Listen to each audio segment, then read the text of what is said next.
This is the BioCentury Show. The BioCentury Show is brought to you by the 11th China Healthcare Summit. This October, BioCentury, BeiHelix, and Insights partner, McKinsey & Company, invite you to Shanghai to network, partner, and debate with industry peers and get a first-hand look at China's life sciences ecosystem as deal-making between China and the West accelerates. Hello and welcome to the BioCentury Show. I am Simone Fishburn, Editor-in-Chief of BioCentury. I am so delighted to be joined today by John Oyler, long-time friend of BioCentury, in fact, CEO of BeiGene. John founded BeiGene in 2010 and has built the company to be a global biotech with a market cap today of around 19 billion. It's brought 3 internally developed products to market and established itself as a global player in oncology, largely from its BRUKINSA BTK inhibitor, whose sales trajectory we wrote about recently has had the strongest growth among the peers in the last couple of years. BeiGene also has a PD-1 inhibitor, Tevimbra, approved by FDA, and a PARP inhibitor, Partruvix, approved in China, and a rich pipeline of products in clinical development, some of which we'll get to talk about, maybe even some of the preclinical ones. John, welcome back to the show. It is always good to talk to you. I am going to start by asking you to walk us through the BeiGene evolution. And, as I pointed out, you have built the company from the ground up. Later, we might get into some of those lessons more broadly. But, even though you are, as a company, relatively young to reach the stage you have, it also seems there's been an unfolding story. You've had to adapt. The world around has changed a lot in those years. So, and who knows what's going to happen in the years ahead, which is something you also have to think about. Tell us from the BeiGene perspective, what is the same, what's needed to evolve as you drive the company from today to the incoming era? Sure. Well, thank you. And it's always a pleasure to read BioCentury or be a part of things. So thanks for inviting us here today. When BeiGene was started, I think we had the same goal as many, companies in our space, of course, do great science and make medicine that can help people. And I think that's one of the wonderful things about our industry. But I think we added another layer to this, which was how do we try to make medicine in a way that it can be more affordable and more accessible to more people here in the United States and all around the world. And I think at the time we were starting our company, we thought maybe 1 in 6 people in the world got the best in class medicine, and maybe 3 in 8 in the United States couldn't afford their copays.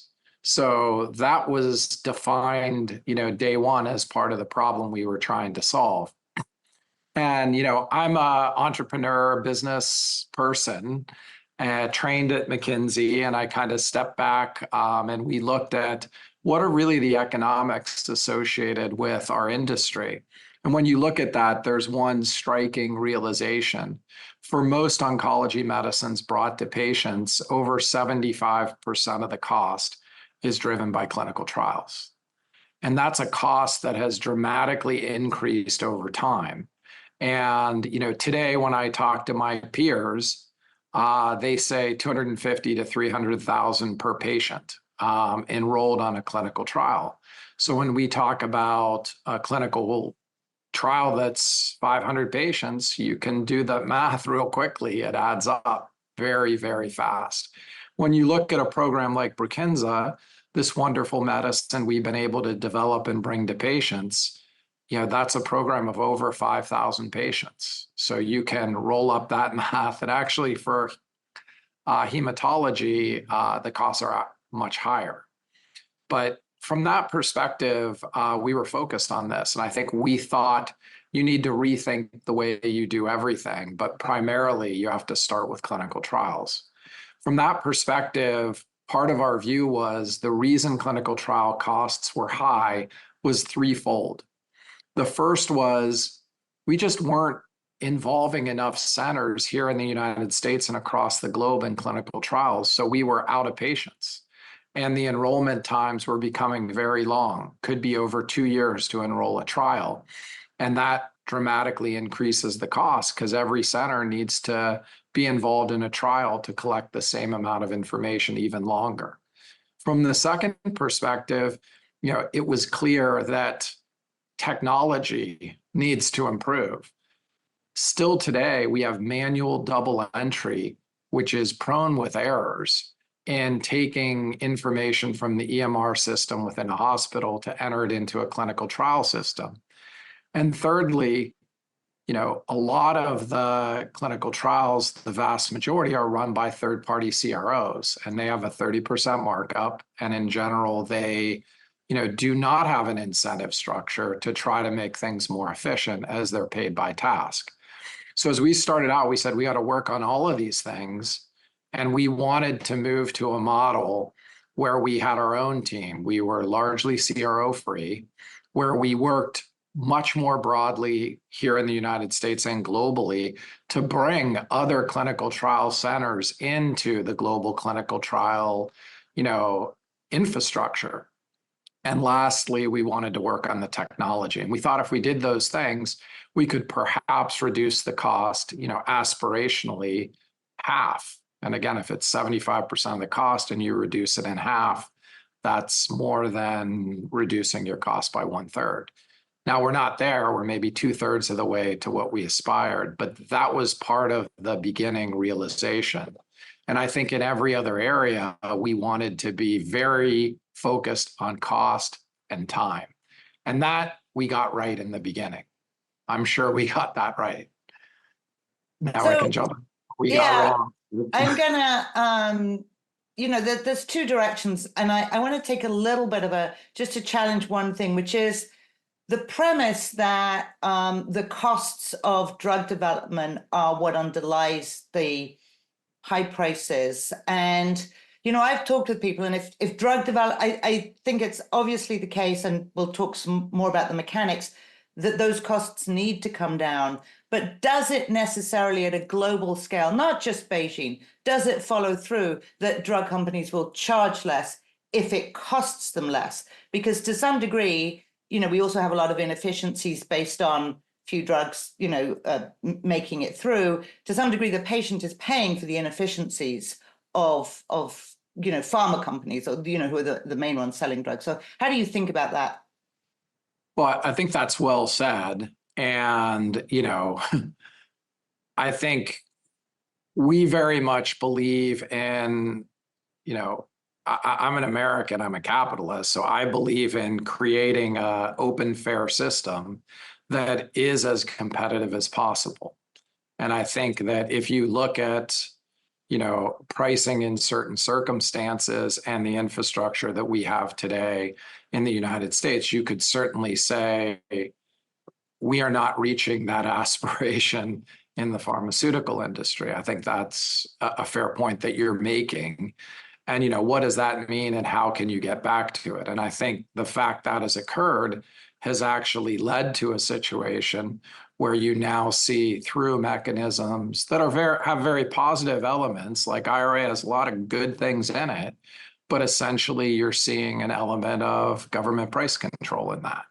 And from that perspective, I don't believe that's the best way to solve the problem. I believe a competitive landscape is, and that we really should be focused on policy to try to make sure that we're creating a competitive landscape in this industry that is transparent and competitive. And that if you do that, there's a lot of great science, and capitalism will sort this out. But I think it is a real issue, and we should focus on policies that drive transparency and drive a competitive environment. I just would make one other point. To BeiGene, when we launched Brukinsa, we believed very strongly we had a better medicine than Imbruvica, which was the standard of care and is a wonderful medicine. I mean, it really is. It's helped many, many people. But we believed we were safer and more efficacious. We ran a head-to-head study against Imbruvica, and on both safety and efficacy proved we were superior. There's no other medicine that's done that.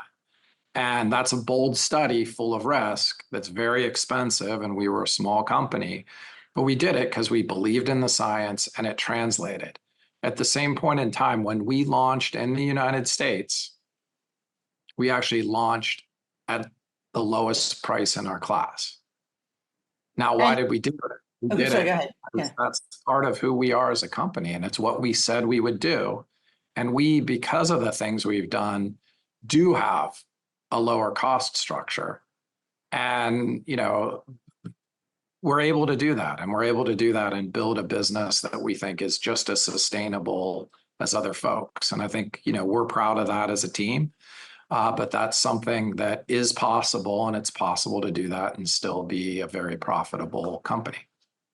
And, just as a follow on to that, because we did write about this, I think over the summer, I think it was it December 22 when that head-to-head, those results were published.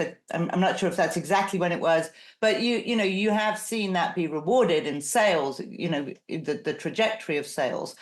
We're going to go to a break in a couple of minutes, but I would like to just come back to this idea that you built in from the get-go, which is internal capabilities for running clinical trials.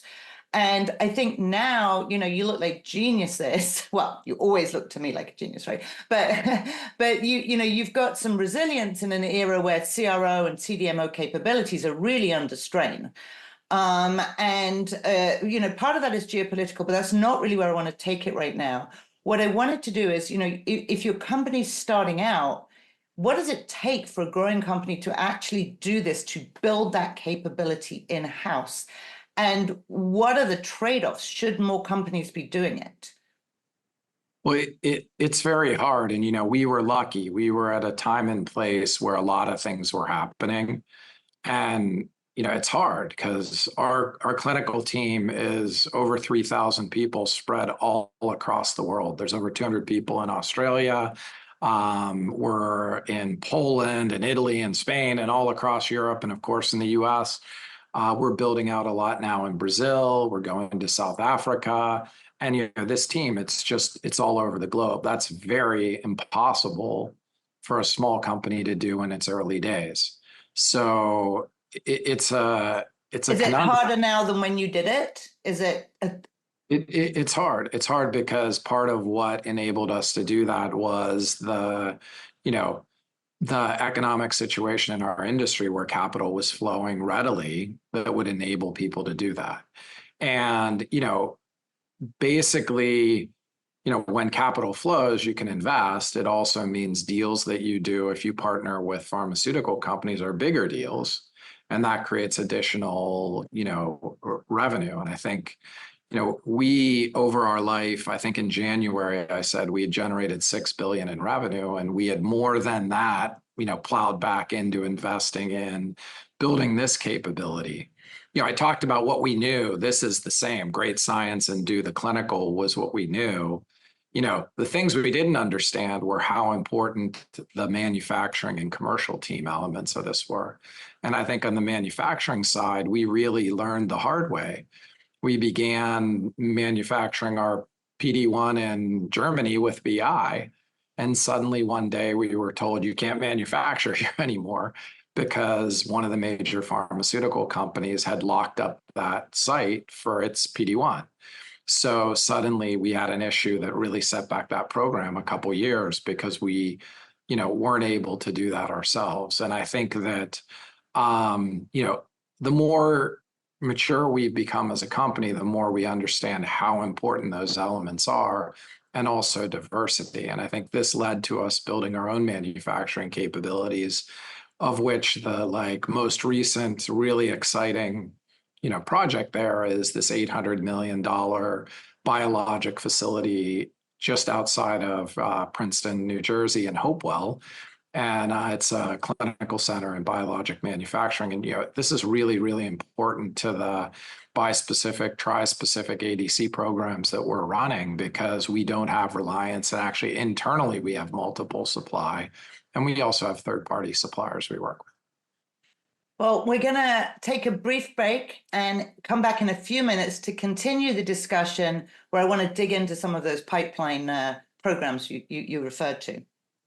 Right. The BioCentury Show is brought to you by. From ADCs to bispecifics, deal-making between China and the West is accelerating. At the same time, the world is changing, requiring new strategies to succeed. This October, BioCentury, BeiHelix, and Insights partner McKinsey & Company invite you to Shanghai for the 11th China Healthcare Summit. Network, partner, and debate with industry peers and get a first-hand look at China's life sciences ecosystem. Register today at biocenturychinasummit.com. Can't visit Shanghai? Register instead for a digital pass. We are back on the BioCentury Show with BeiGene CEO John Oyler. John, let's talk a little bit about your pipeline. Of course, it's heavily oncology focused. And I want to start by asking about the modalities. You stayed mostly with traditional modalities, small molecules and antibodies. As you mentioned before the break, you said the words ADCs, bispecifics. You're starting to go there in part through deals such as with Duality quite recently, and in part via your own homegrown programs. So this is a sort of two-part question. The first is, how did you make this decision about when to go into a new modality, and what kind of additional expertise do you have to bring in to grow or enable it? That's the first part. I'll come back to the second question. No, it's a great question. I think that when we started, we were in the small molecule area and we built out biologics. So in those two areas, a single monoclonal antibody and a small molecule inhibitor, that was something we built capabilities we learned to do.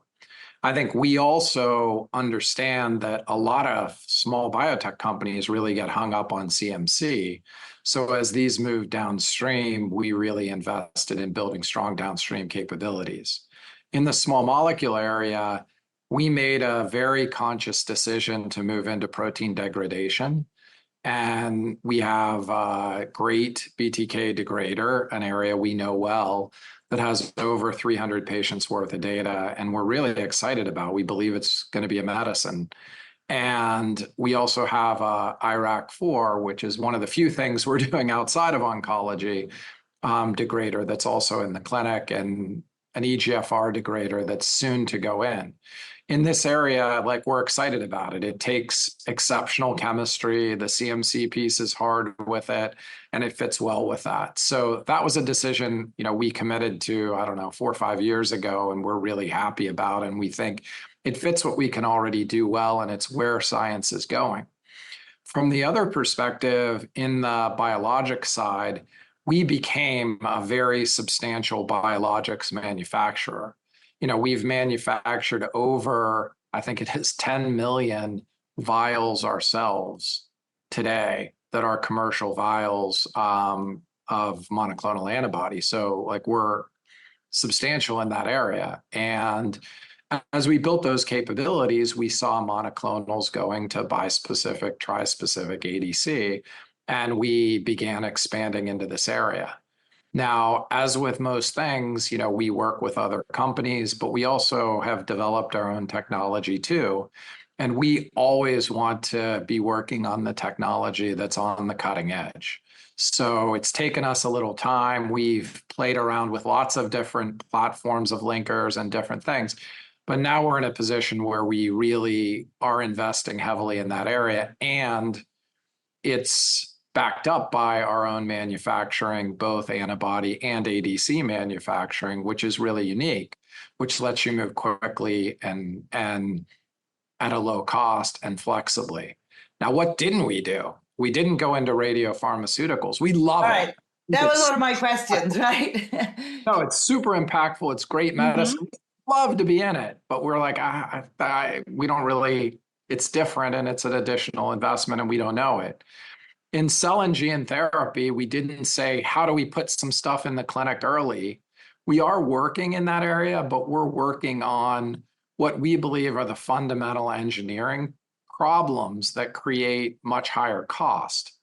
we're there, it's a small effort, but it's really trying to solve the fundamental problems. And the same is true in the nucleic acid area, really, the mRNA area. We're not a major player in that space, but trying to work on fundamental problems.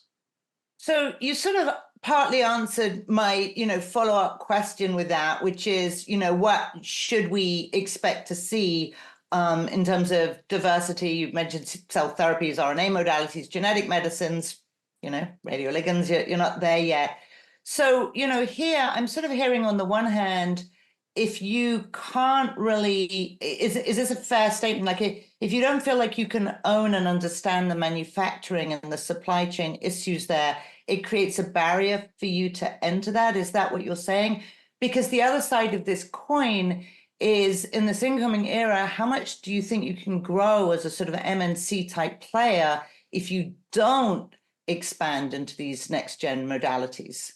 Yeah, it's a fair question. And I think that's why the problems we're trying to work on in that area are the problems that would lead you to be in the next generation of solutions if you were able to solve them. And certainly you're working on the things that we're working on the things, not in a huge way, but that we believe are critical to a fundamental shift in where that technology goes. That's different than putting them in the clinic. Putting something in the clinic early, a lot of temptation for biotech companies to do that because it creates a valuation change, it helps you raise additional capital. Or if you're a pharmaceutical company, you're trying to meet internal goals, you've invested in this, you want to show progress. I think for us, we're really trying to show scientific progress in solving key problems that are what we believe would lead to next generation solutions in that area. But even with that said, we're not putting 90% of our resources trying to solve those problems. It's probably, 5%, to be fair. So you alluded earlier to a couple of non-oncology programs, the IRAK4 protein degrader for I&I and a BTK inhibitor. I'm not sure if you referred to this, but you've got that in phase 2 for lupus. And, that's an area that's hotting up. And we sort of, to some degree, you've got these targets that are sort of oncology adjacent, right? Turn the coin and you sort of see them in I&I. Do you expect to do more in either I&I or other, I should say immunity and inflammation, I&I, or other areas outside of oncology? What should we be watching for from BeiGene there? Yeah, I think in that area, we've been playing around for a while. We have a small clinical team with expertise in that area. And, it is adjacent, as you pointed out. So certainly in I&I, it's probably 10% of what we're doing at this point in time. And I think as that moves forward, our interest and our investment in that area will likely grow. But we're excited about that space. That's really the only two areas at the moment we're working in, unless there's an unexpected turn, of science, which, you need to go there because it's the right thing to do for patients, and it looks very promising. Neuro? I'm not going to see you in neuro. So, not today. John, you are now the big boys on the block, or the big boys and girls on the block. And so we've seen you do some significant partnering deals, and not yet seen any M&A. We do have a whole, audience of people out there who would love to know what BeiGene's looking for in either a partner or an acquisition. Is acquisitions just something you haven't found the right opportunity for? Is it not really part of the strategy? What should our listeners be thinking about when they want to partner with BeiGene? No, we're open to everything and doing what's right, for building long-term great business. And there are a couple situations where we've been in very interesting conversations with people that we thought there could be a really good fit from that perspective. At this moment, nothing's come to fruition. But, we hope that'll change over time. Certainly acquisition's a possibility that we always look at. We also do license a lot of stuff, right. To your point, we've licensed an ADC. We've licensed a CDK2 small molecule inhibitor. We're always looking in that area. And, we think there's a lot of great science we don't do. From the other perspective, the R&D team we have is incredible. And I think our ability to put many things in the clinic, we've guided over 10 oncology INDs this year, and we are on a path to do that. It's incredible, and, getting the early data is not that expensive, and it's possible to do. But to really push that many number of programs forward, and that's probably not something it's not a blip. This is the capacity we're building towards. It also means we are looking at how do we find other partners to help us push some of these programs forward in the clinic. Because even with a 3,000 person organization, even with the robust balance sheet and income statement that we have and are growing into, that's a lot of oncology. So we're looking at, partnering with companies much larger than ourselves, or not, any company that has that passion. And we're also looking to work with investors and potentially spin out some exciting, pieces of what we're developing from a research perspective and clinical perspective into new companies. So we're looking at all of that. It's really just, there's so much going on in science, and there's so much incredible data, and there's so many questions to ask and answer. And I think that now, the goal is, let's answer the scientific questions we can as quickly as we can and as cost effectively as we can. And if the stuff's working, let's get it to patients. If it's not working, let's stop it. And if we need help developing it, let's find people to help develop it. Why not? John, absolutely difficult. Well, I don't know if I would say it is a difficult world, but it's an interesting world and a lot of opportunities. So I want to segue from there, a slight shift in gear, and talk about what it takes to build a sustainable, high-value biotech. There are not many of you in that $20 billion stratosphere, partly because some get taken out along the way. We discussed this in last year's Back to School, and since then there's been, even that time and since then, there's been a lot of, let's call it, culling of biotechs from the bear market. And, we've seen recently those that are surviving are still cutting back, restructuring, polite words for shrinking their workforce. Let's just start by asking, Guru, what is your advice for companies facing this capital market now, where there seems to be sort of optimism on hold, is how I think about it, or patient optimism that things will get better, but it hasn't yet really happened. And how do you've been through several different changes in the market. What should they do? How to think? Sure. Well, this hasn't always been our market cap or our situation. And, people who know our story know that 3 years into our company, we almost missed payroll. And we were able to partner with German Merck just in time to save ourselves from bankruptcy. And so that's, a reality.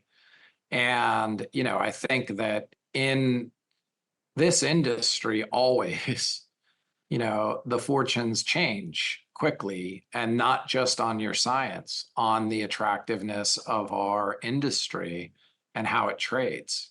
That dramatically can affect your access to capital. And I think that, the lesson, those of us who have been through it many times understand. And, I've been through it. In 2009, it was ugly. When we were ready to IPO, the IPO market just closed entirely. And when we did IPO, we're trying to think what year it was, 2016, maybe. February of 2016, no company in the world had IPO'd, and Editas and us went out the same day to reopen the market. That was tough. And these times, they come and they go, and money flows freely, then it doesn't. What you have to understand is be really careful with your pennies, first of all. Secondly, I think you really need clarity that you want to build a long-term sustainable company or not, because your strategy is different. what you're doing and what you're building is different. The third thing, you really need to think about what capabilities do you need if you want to build a sustainable company. What is it about your company where you're going to have an advantage that other people don't? What is it that you're building? And, I think the last thing, in all of that is you have to be realistic. And, I think there's, famous letters from many venture capital investors that the second the market turns south a little bit, they send out to all their CEOs the doom and gloom, the world's ending, act now before it's too late. But that is because a lot of times it's very, very hard for a team that loves their company as much as we all do love our companies to adjust quickly. And I can say, we achieved profitability in the second quarter of this year. But I was on the phone with one of my board members this morning at like 5 a.m. And my conversation with him literally was, thank you for sitting down with me last December and having a hard conversation about where the world is today and what investors are really looking at and what they think, and encouraging us to do this. I think, the industry was guiding it was going to take us another year. But there was a lot of, frank conversations, which was hard to hear, even for me. And we heard it and we acted on it. And, it was a genuine thank you. So I want to end on a question about boards because, you went there. I don't know if you saw me write this down earlier, maybe not. But you talked very early on in this conversation about building in manufacturing capacity and, your clinical trial strategy, but in particular, manufacturing capacity, which is a sort of bold decision. And all the way along, you have to do this. And one of the things I hear a lot from CEOs, apart from the fact that it's hard to talk to investors these days, is the conversation they have among their boards. And so how important, was that? How much is that conversation? Did you have to get all your board members aligned that was a necessity for you? Did you have pushback? How do you manage that relationship, which is separate from your investor relationship, of course? Yeah, I think that we were fortunate to have some great long-term strategic investors in our company from the beginning who have been through this and seen it. And we felt it was the right thing to do, but we always had support. And probably if we didn't think it was the right thing to do, they would have pushed us to do it. So, we were lucky. And this was, bigger, later stage, more broader experience than many investors a company starts with. But we were really blessed by that. And I can remember, always having senior support from that point of view to do things. And, this manufacturing, investment in the United States, it's over 800 million. It's not a small thing.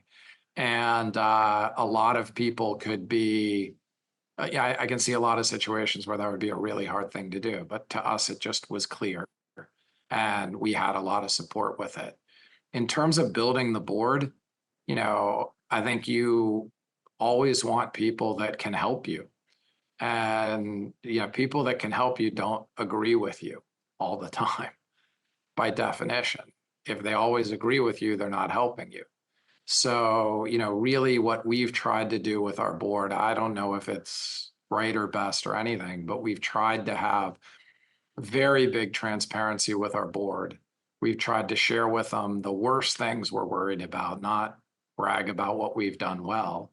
And we've really tried to sit down and have a situation where, we can talk about the hardest issues and hear opinions that are very different than our own. And it's painful often because you never like to hear that you can do things better or different, but it makes you a much stronger company. So I think we've always looked for those type of people, not just people that would agree with us. Well, this has been a great conversation. I really look forward to next time and continued conversations, John. Thank you for joining us. Thank you. The BioCentury Show is brought to you by the 11th China Healthcare Summit. This October, BioCentury, BeiHelix, and Insights partner, McKinsey & Company invite you to Shanghai to network, partner, and debate with industry peers and get a first-hand look at China's life sciences ecosystem as deal-making between China and the West accelerates. Kendall Square Orchestra provides the music for the BioCentury Show. The group connects science and technology professionals and other members of the greater Boston community to collaborate, innovate, and inspire through music while supporting causes related to healthcare and education.